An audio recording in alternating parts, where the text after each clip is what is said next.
Hello दोस्तों, कैसे हैं आप सब। आ गया अभी अभी यश कुमार का न्यू सॉन्ग का पोस्टर आप सब देख सकते हैं मोबाइल के स्क्रीन पर। काफी ज्यादा बवाल और तगड़ा वीडियो सॉन्ग होने वाला है। इस सॉन्ग का नाम है पियवा करेला बड़ा प्यार। इस सॉन्ग को लिखे हैं धर्म हिंदुस्तानी। आप सबको ये गाना काफी ज्यादा पसंद आने वाला है।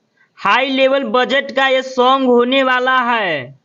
पियवा करेला बड़ा प्यार। इस सॉन्ग को गाए हैं यश कुमार और शिल्पी राज।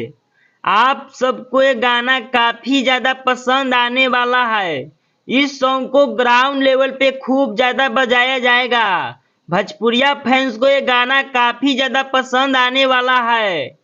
पियवा करेला बड़ा प्यार इस सॉन्ग को कल सुबह यश कुमार इंटरटेनमेंट के यूट्यूब चैनल से सुबह में 6:30 में फुल वीडियो में रिलीज कर दिया जाएगा।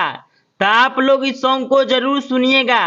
अभी तक इस वीडियो को आप लोग लाइक नहीं किए हैं तो लाइक करें, चैनल पे पहली बार आए तो सब्सक्राइब करें, दोस्तों के साथ शेयर करें। फिर मिलते हैं अगले वीडियो में, आप सब बने रहें।